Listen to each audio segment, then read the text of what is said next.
to 50 Shades of Femininity. This is Sister Yapashana, House of Abba Yeshaya. All praises to the Most High, Yahweh.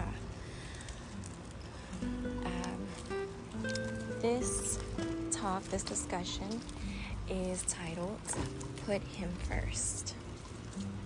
Okay? And man being placed in an inferior position can cause him to form bitter resentments. So that is what we're going to be focusing on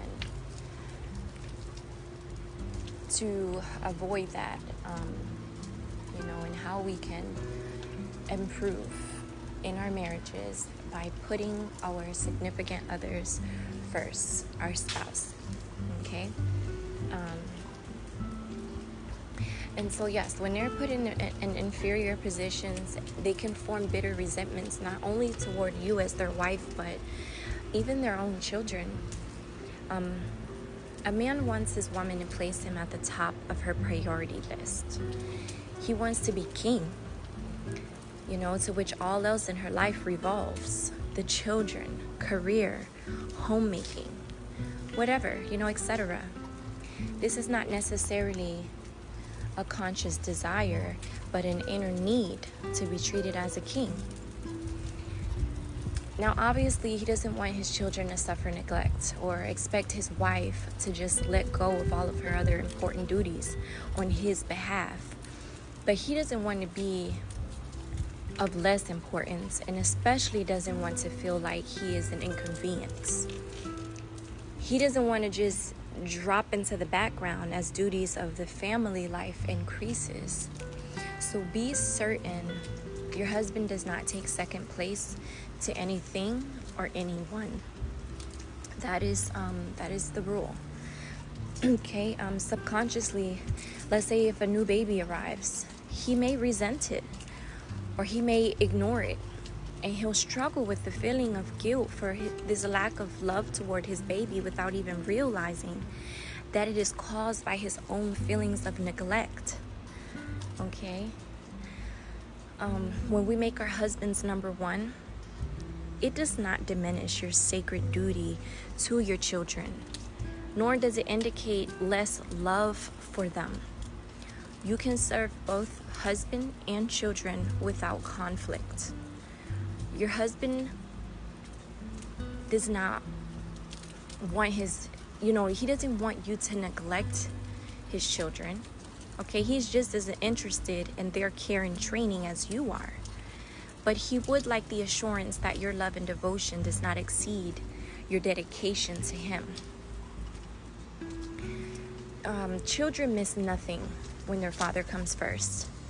In fact, children feel more secure and happy.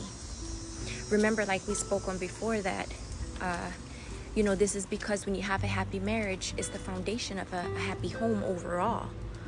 Okay, so wifehood, this is first priority over careers, talents, activities, children, your parents, money, success. And that goes for making your own money or pressuring him to have more money or be more successful to the point where you're idolizing a certain lifestyle and you're making it bigger than just finding contentment with what you have. Okay, we shouldn't go pressuring our husbands to do more and make more money so that you can have your dream house or a certain desired lifestyle. If he is content with what you all have, and it's not like something crazy like you guys are starving or anything like that, you need to be content in your humble abode with a humble lifestyle that he has provided, and exercise gratitude. And if it's God's plan for y'all to have more, he will put that desire on your husband's spirit to want the bigger house or a backyard or a better neighborhood, etc. Okay, and so also adding to the list, your Lord is first priority over homemaking. I wanted to touch on that, and what I mean by that is a man appreciates a clean and orderly home, and you being that Proverbs 31 27 woman where it says she looketh well to the ways of her house and eateth not the bread of idleness. Okay, you know, a cozy, comfortable nest that's just blessed by the touch of a woman's hands. Okay, he would consider it a miserable disadvantage if his wife were to fail in this important duty. However, he does not want her homemaking to become more important than he is. Okay, the house is meant to serve the family, not the family to serve the house. All right, he wants his wife's efforts to be mostly for his sake and the children, not to satisfy her pride or impress others. Okay, if you are an excellent homemaker, don't place your goals of perfection above the needs of your family. Make certain your motives are to comfort them, okay, rather than to please yourself or impress others. All right. A special time to prove to your man, your husband, that he's number one in your life is when he comes home from work. Okay, make it a pleasant time for him, having housework out the way, things quiet as possible. Check the washing machine, the dishwasher, the dryer, the vacuum cleaner, you know, just make sure nothing's running. And if you've been sewing, you know, or whatever is your craft that we like to do, just put it all away. Make sure it's out of sight and be, you know, attractively groomed and greet him with a smile. Don't let the children rush to him with their problems. You know, just see that they wait until later, you know, after he's gained his composure. And this kind of a greeting will make an amazing difference in his life and reduce strain and bring peace and rest. Okay, your thoughtful consideration for his welfare will give him the impression that he's number one in your life. All right, now should he make you number one? His number one responsibility is to provide living, ladies. Okay, so his work and life away from home may be so demanding that it must take priority over all else if he's to succeed. And this often means that he must neglect his family, but in reality, he's putting you first because he's working for you and your children. You know, so try to interpret his dedication to his work in this way and find peace with it. Next point with this chapter that we're discussing is that sometimes we put our husbands as a second-class citizen in our homes. Okay, and we end up coddling our children every single need, and you know, their every little whim, and it can be draining. Okay, because our children at times expects us to constantly be putting on a clown suit and entertaining them non-stop. And I think for a time I was trapped in that space, you know, with my children, and mostly with my oldest daughter, because I would feel guilt if I wasn't giving her my undivided attention. Because for a while before I got married, I was, you know, it was just me and her. It was just us, and there was no man around. Her father was in the penitentiary, and all we had was each other. And we were like best friends, you know. We did everything together from sun up to sundown, and everything changed damn near overnight when the Most High started waking me up and calling me out of the world. And so what happened was, you know, at first I just started feeling like discomfort in the way that my life was going, and just, I guess, started examining myself and recognizing some inner issues that I was truly battling, and I needed to forgive, you know, people I needed to forgive, self-forgiveness. Like, I started going down that path, and that's what really opened the doors to the journey I'm on now. It started with self-forgiveness and just healing, and you know, just I guess what is the word I'm looking for? Yeah, I guess like just even acknowledging and seeing that there was an issue in the first place, that there was something off, you know, and so I was like, okay, you know what?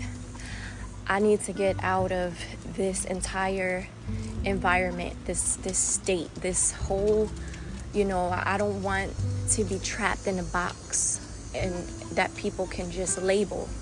And I'm changing, and sometimes people don't want to accept, when you are evolving or growing, and there's a change coming about in your life. They try to continue to place you in this box and label you as the person that they've always known you to be. They love that person and they want to cleave onto that person, and they find it hard to adjust. And so I knew that if I wanted to grow, I was gonna have to get away.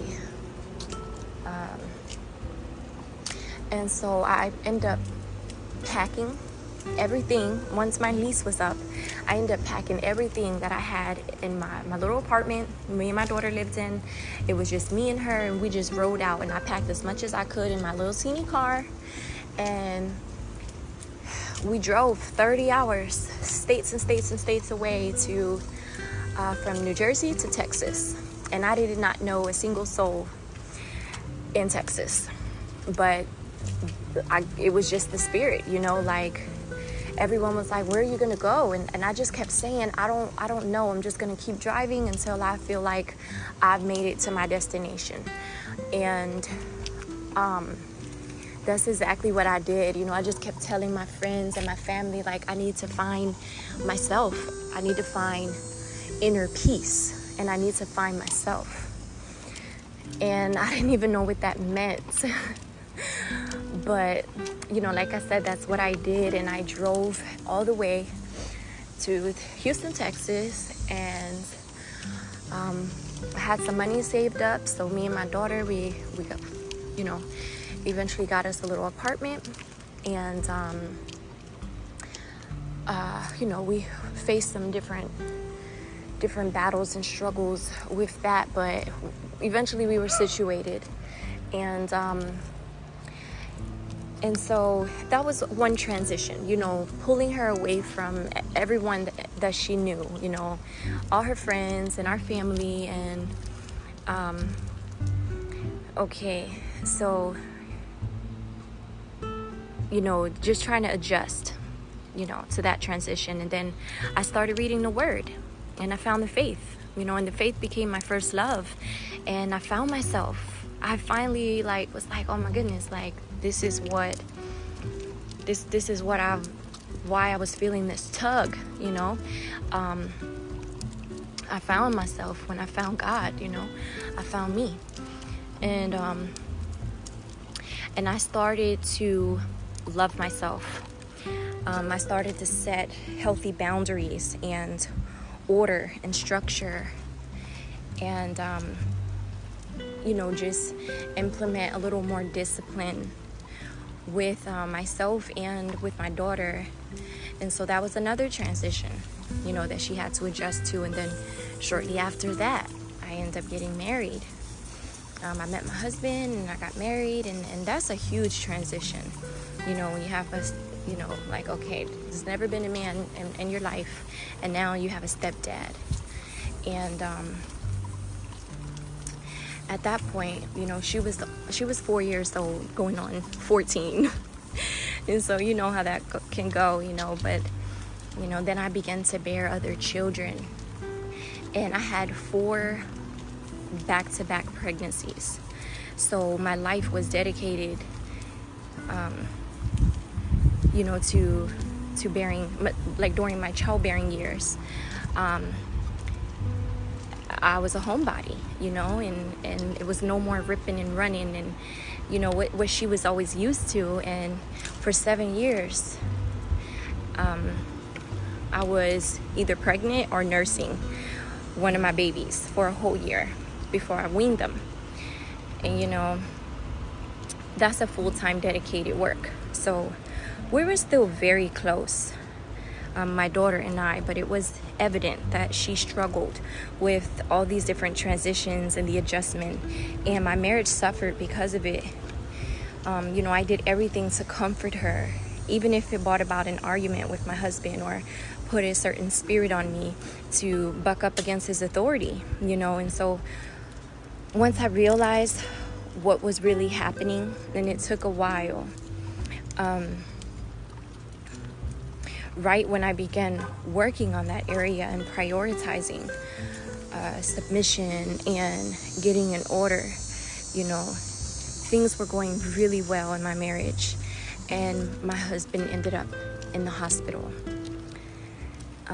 with some underlying health issues, and we were unaware of those underlying health issues, which is another testimony within itself, because I prayed for years that my husband would eat better, and be more active and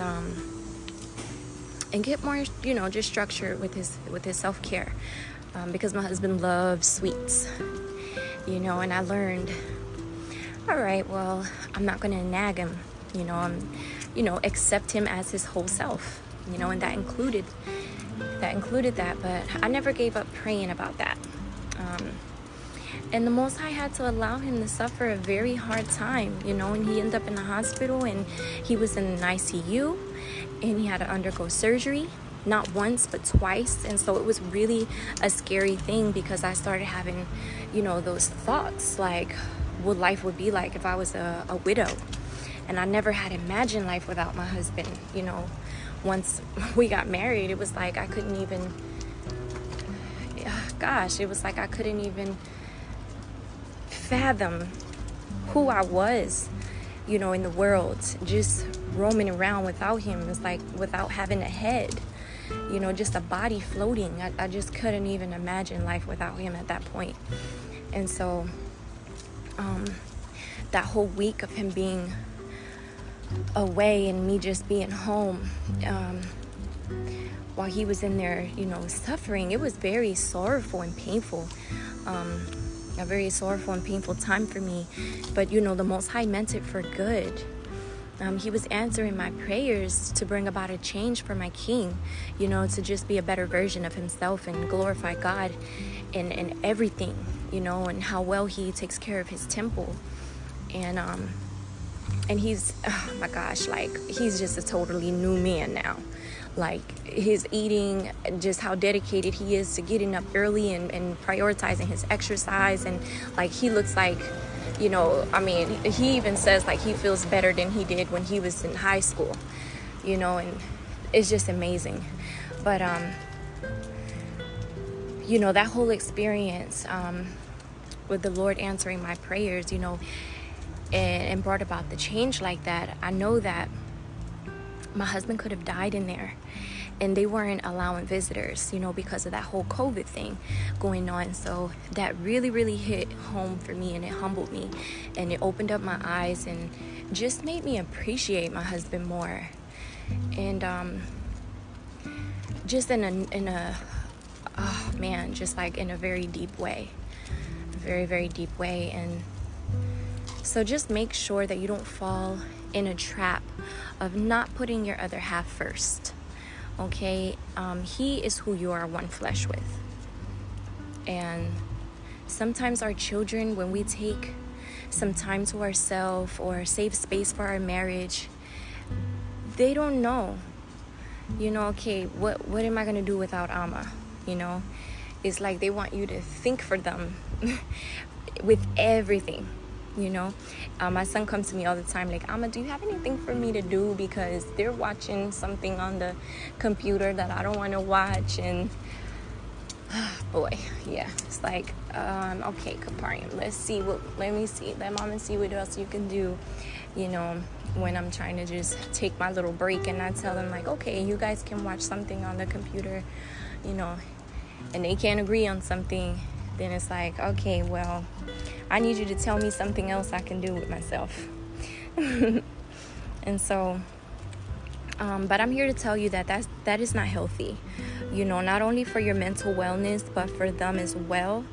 You have to give them the responsibility for finding their own happiness and enjoying their self-time, exploring things that they like to do during alone time or a time away from you, whether it's art, crafts, drawing, play, writing their own storybooks, reading, whatever it is.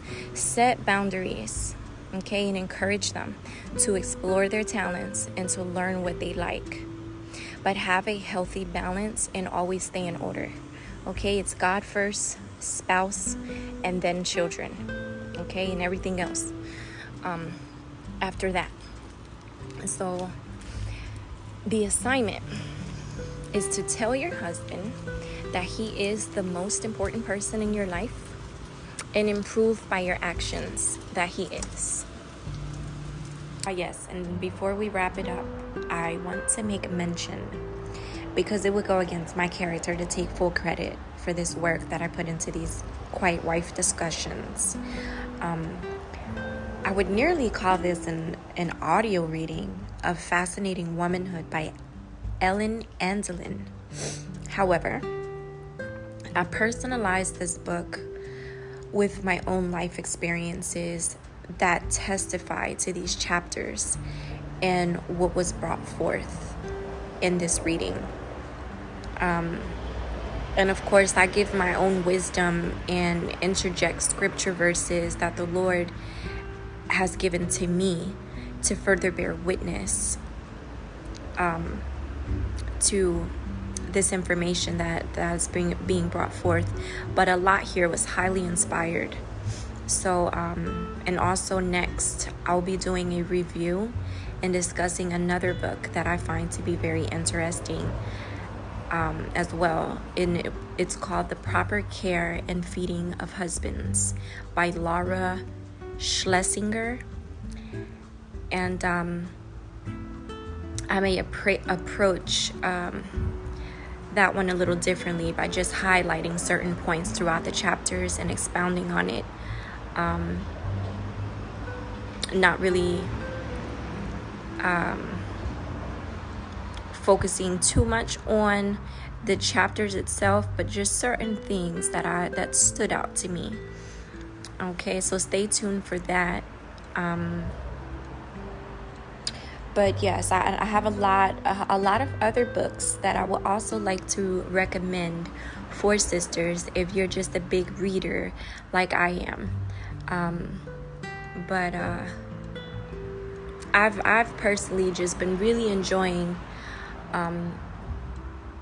this whole little journey with these readings and just discussing wifehood and traditional gender roles and masculinity and femininity and that whole thing, motherhood, being a homemaker.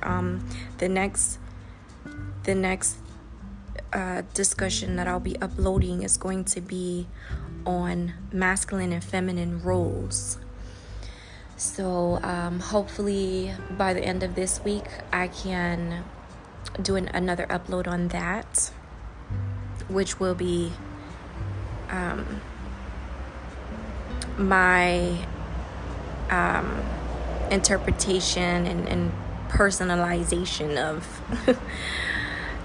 chapter 7 and Fascinating Womanhood. So yes, this book was actually written back in the 60s.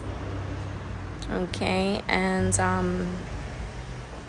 yeah, it's just some jewels up in here, and I can just attest with my own experiences. So I love it. But thank you for tuning in. Thank you so kindly for just letting me share all of my little pieces of my life story and what the Most High has done for me in my life. And I just pray that it's helpful and brings some type of wisdom and understanding to your own journey. And so until we meet again at 50 Shades of Femininity, Thawada Shalom.